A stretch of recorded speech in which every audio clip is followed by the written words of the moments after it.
Olá, queridos estudantes aqui do canal Fábio Fernandes Arte Docência. Hoje eu vou fazer a resolução de uma prova com questões relacionadas às artes visuais. Essa que foi uma prova feita no ano de 2014 pela banca FUNCERN no concurso para professores de artes do Instituto Federal do Rio Grande do Norte. Concentra-se aí e vamos pro vídeo. Então, pessoal, vamos começar a nossa aula de hoje resolvendo essas questões do concurso da FUNCERN no ano de 2014 para o concurso de professor, no caso professor de artes visuais. E a primeira questão é justamente essa.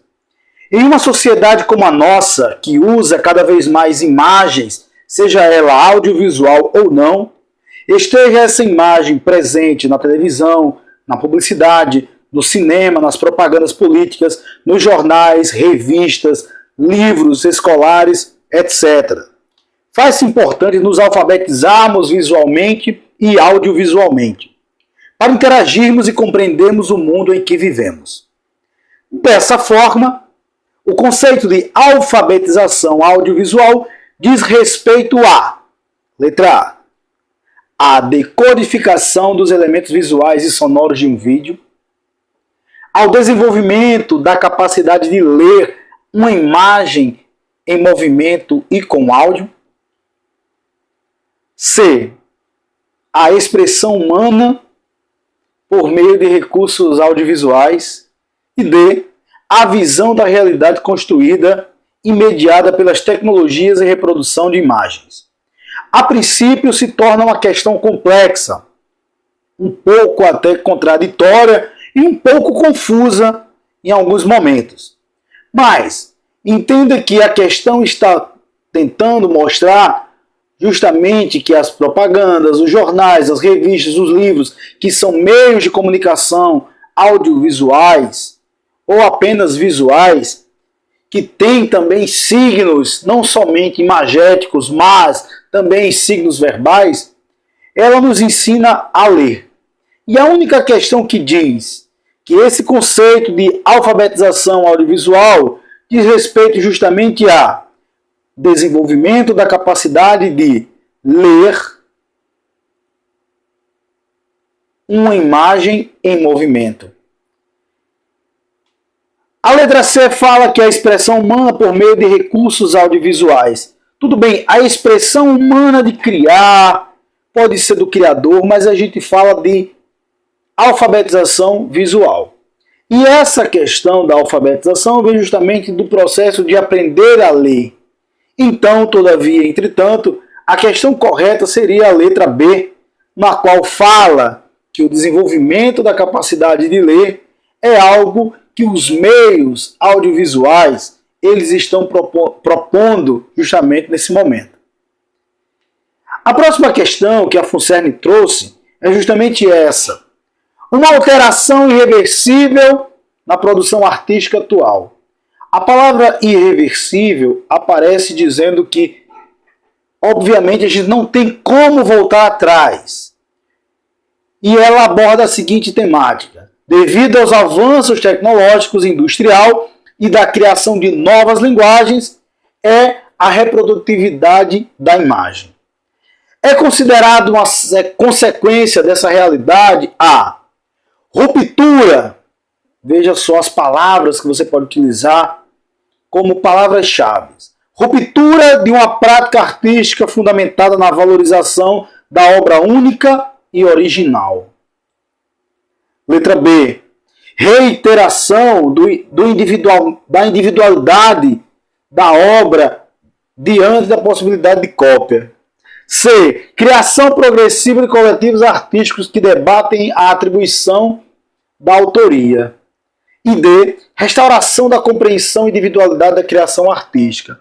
Veja bem, é considerada como consequência da realidade que é irreversível devido aos avanços tecnológicos, justamente recriar novas obras. Então, reiterar a individualidade não é coerente, porque quando eu falo em individualidade, eu estou dando a ideia de unicidade, de autoria. Então hoje os meios artísticos, as linguagens artísticas estão indo para um processo difusão e, obviamente, a mistura de várias linguagens.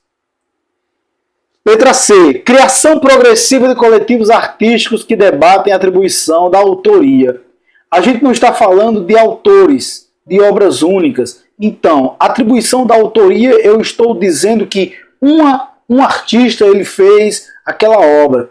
Os avanços tecnológicos, industrial, ele justamente vê a questão das múltiplas possibilidades. É o que tem aqui na nossa BNCC. A gente vai ver as linguagens de arte, o teatro, a dança, as artes visuais, o cinema, a música, me perdoe, e as artes integradas. E aí a gente vai começar a entender o seguinte, que quando a gente cria essas artes integradas, a gente rompe com a prática valorizada única e original. Então, o rompimento dessa prática seria a resposta correta, que é a letra A. A próxima questão, ela vai falar justamente sobre as diferenças entre fotografia convencional e suporte químico, que é a base tradicional do cinema, e a imagem eletrônica, mais conhecida hoje em dia como os vídeos. A gente tem dois períodos aqui. A gente tem o início do cinema, quando vem à tona com os irmãos Lumière, quando ele faz o processo de junção de várias imagens, várias fotografias, passando em curto período de tempo, em alguns segundos, e a gente vê ali inúmeras fotografias formando o que seria o primeiro filme dos irmãos Lumière, que é o início do cinema. E a gente vê uma técnica de suporte químico, que é uma técnica convencional. Hoje a gente percebe a imagem eletrônica. E aí a questão quer saber, a imagem eletrônica é a imagem da televisão mesclada à produção cinematográfica convencional? B. O filme cinematográfico produzido a partir de películas? C. Aquela que é armazenada e transmitida como um impulso elétrico? D. Aquilo que vai além dos programas de televisão. A letra A tem um problema. A imagem da televisão, hoje, ela pode ser por impulsos eletrônicos, mas em toda a sua trajetória, ela inicia justamente com a transmissão dessas técnicas convencionais de suporte químico.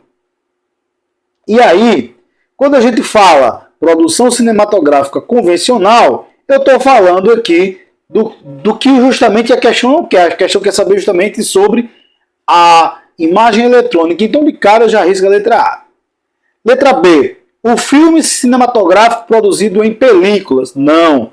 Nada de películas aqui, pois a película é o filme. Aquele material que utiliza uma técnica antiga de captação de imagem e reprodução do filme. Letra C, aquela que é armazenada e transmitida como impulso elétrico? Sim, eu colocaria a letra C. Pois, se eu quero saber a imagem eletrônica, é aquela, obviamente, que é produzida por impulso elétrico. Então a alternativa seria a letra C.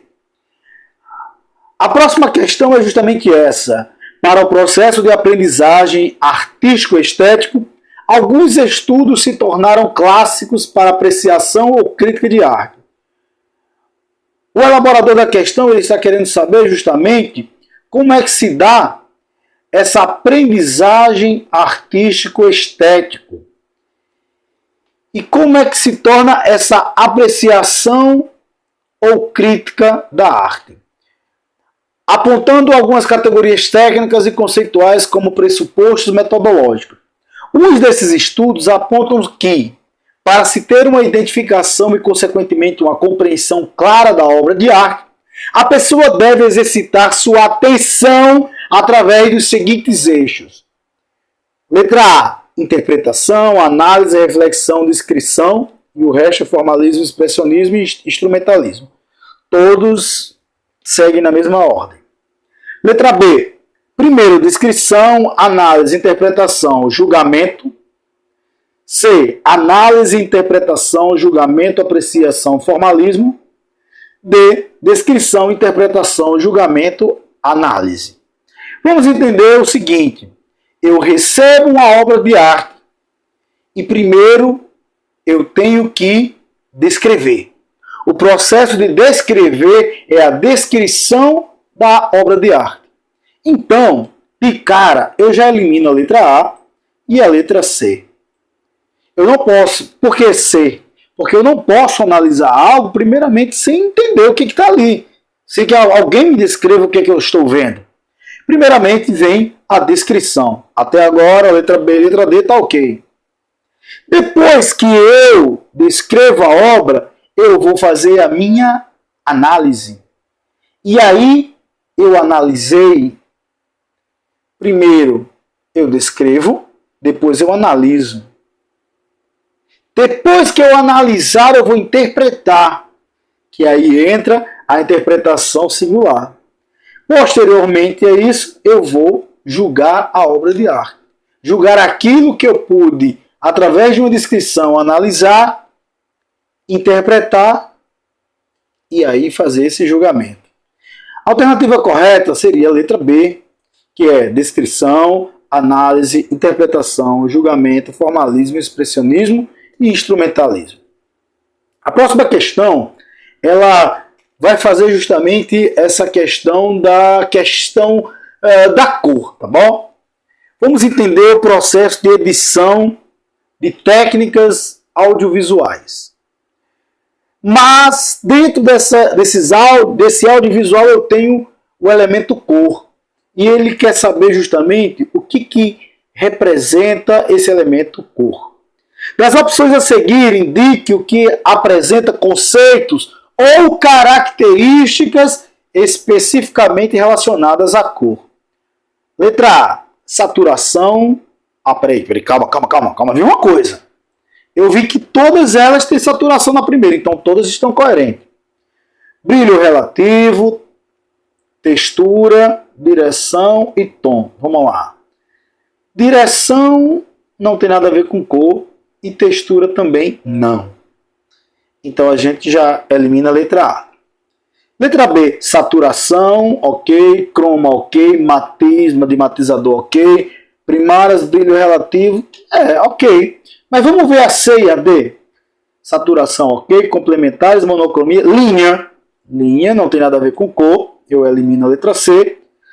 E a letra D, saturação, quentes, dimensão, claridade, claro e escuro. Dimensão, não tem nada a ver com cor.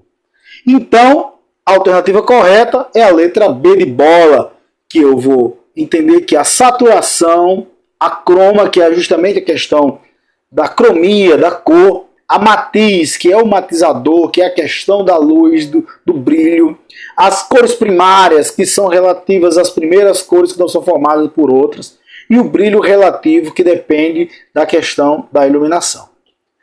Como uma experiência visual, a saturação, eu quero saber sobre a saturação. O que é esse processo? A saturação indica a pureza relativa de uma cor. O uso de cores menos saturadas, então, gera. Se eu tenho, vamos analisar, na minha experiência visual, uma saturação. Isso quer dizer que a minha cor não está natural, não está leve. Eu estou estourando a naturalidade daquela luz ambiente da fotografia ou do cinema. E o uso de cores menos saturadas, então eu quero uma menor saturação, vai ser igual a quê?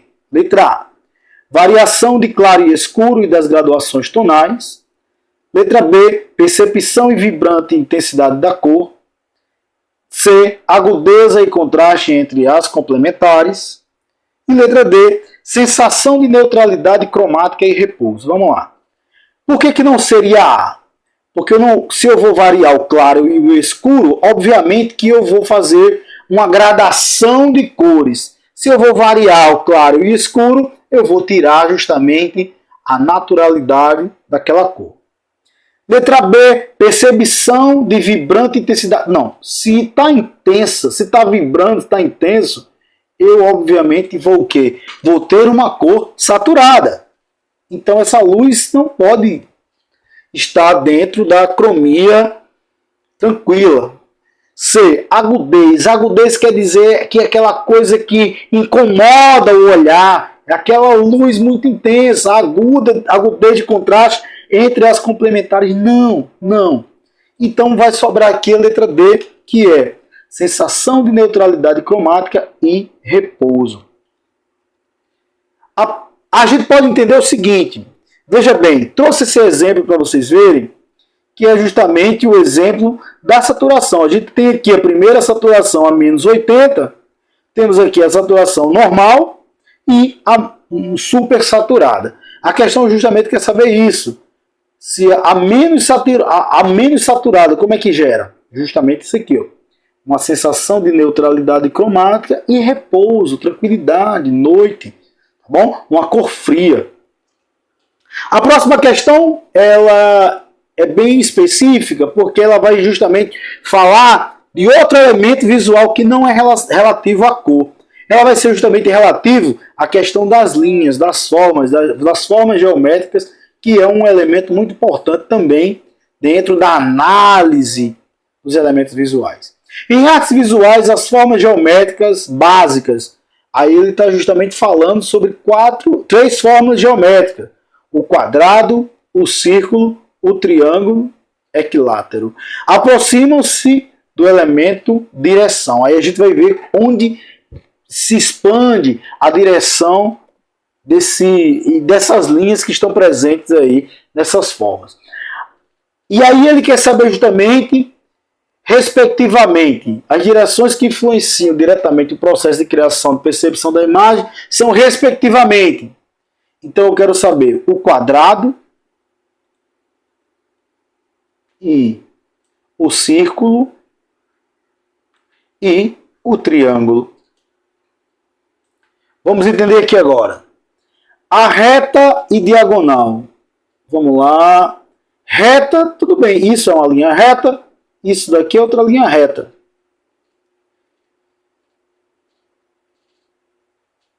Mas diagonal não tem. A espiral também não. Então a gente já elimina a letra A. A vertical e reta, tudo bem. Vertical pode ser reta também. Então eu vou arriscar também isso daqui, porque vertical e reta não combinam. A horizontal e diagonal. Vamos entender aqui. Diagonal é de lado. E aí, quadrado não tem nada diagonal, gente.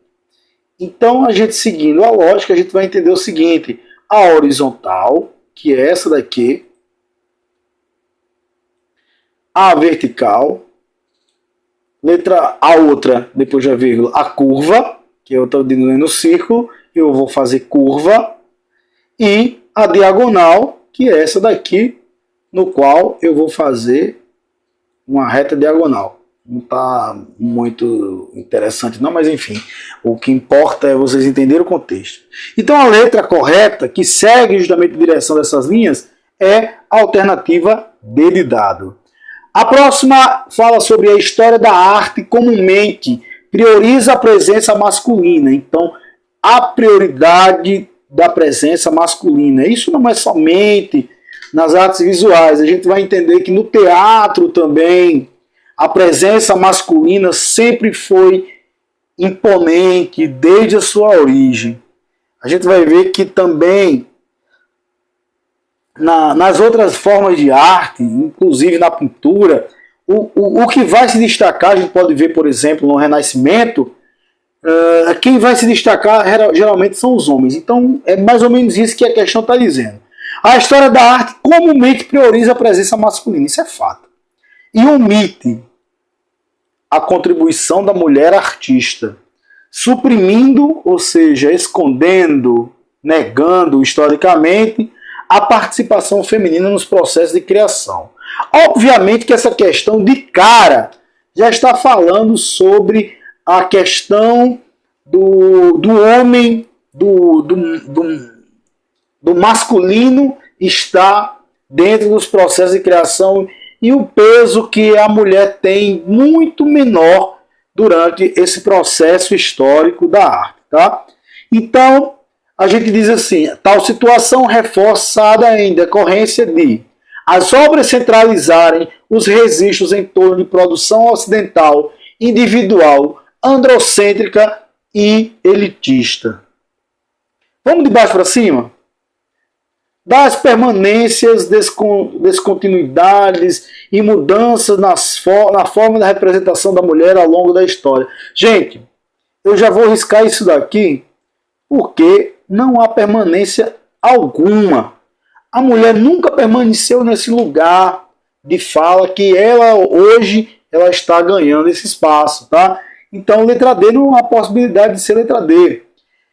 Letra C diz de as obras de homens e mulheres artistas serem avaliadas da mesma maneira, de forma alguma. A própria introdução já fala que a história da arte comumente prioriza a masculina e omite a contribuição da mulher artista. Letra B. Da equidade existente entre a ótica masculina e a representação feminina. Equidade vem de igualdade, então está errada essa questão. A questão correta é a letra A, justamente por quê?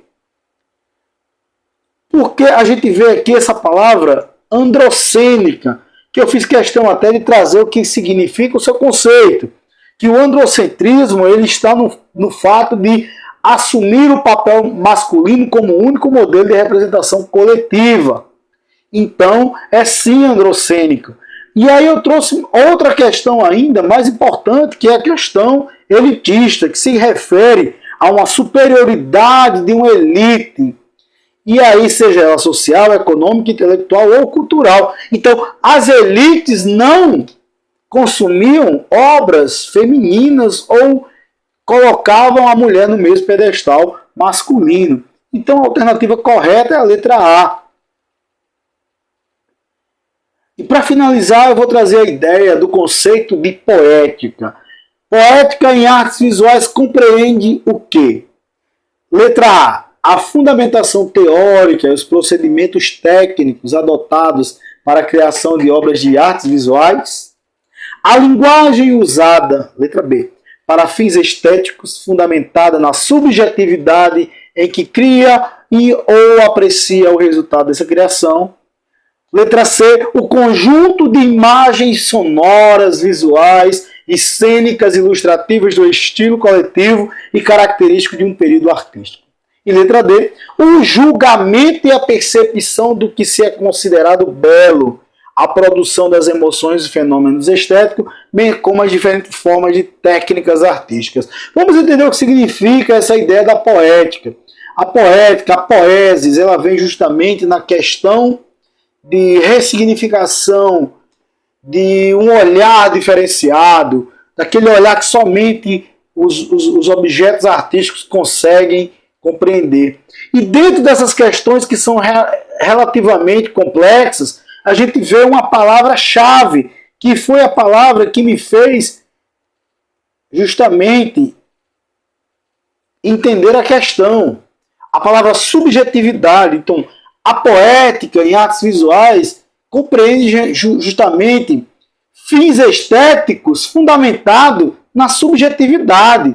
Então, não pode ser as outras, porque eu estou trabalhando com subjetividade. E na arte, a subjetividade ela é muito importante, principalmente nas artes, no campo das artes visuais, que principalmente nos processos quando iniciam as artes de vanguarda, que quebram justamente a relação com as representações realistas lá do período renascentista, da sociedade clássica e antes até o início do início do século XX, quando chega o modernismo no mundo e posteriormente também no Brasil. Essas foram as questões que nós analisamos hoje. Esperamos que vocês tenham curtido e um forte abraço. Bons estudos!